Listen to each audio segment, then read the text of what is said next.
Hi, it's Steve. Today we'd like to show you how to change the thermostat on your dishwasher. It's a really easy job. Let me show you how we do it. Now to do this repair, we will need to remove the dishwasher from the cabinets. So first thing we'll need to do is to disconnect the power. So either unplug it or locate the electrical panel, turn off the appropriate breaker, or remove the appropriate fuse.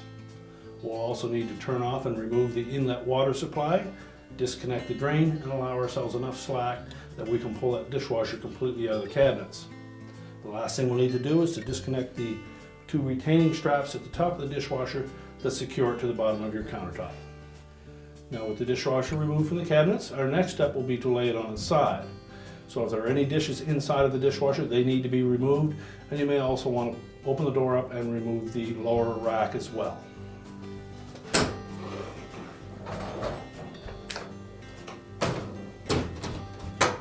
And now we'll lay it on its side so that we can do the repair.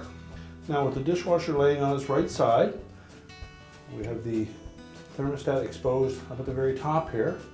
So our first step will be to remove the wires from the terminals on that thermostat. You may need a pair of needle nose pliers. Just grasp the terminals and pull them off.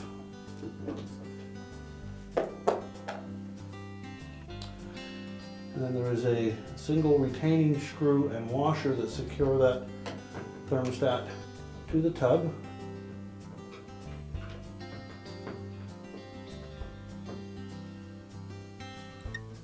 So just remove that, lift out the old thermostat and discard it.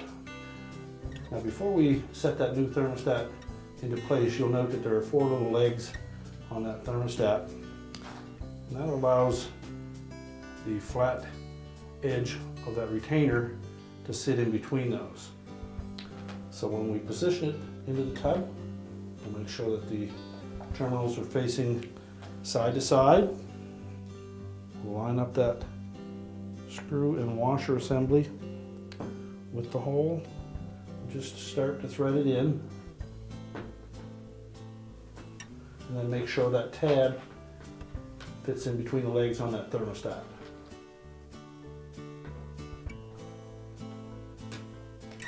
The upper end of that tab should fit in between these 2 little notches on that tub support. That will ensure that that thermostat is pressed up firmly against the bottom of the tub so that it can sense the temperature accurately. Now once we've secured it, we just need to reattach the wire harness. Make sure both terminals are pressed on firmly. And now we're ready to stand the dishwasher back up. Now that we have the dishwasher pushed back into the cabinets, we can secure it to the bottom of our countertop. We'll reconnect the inlet water supply and the electrical supply, and our repair is complete.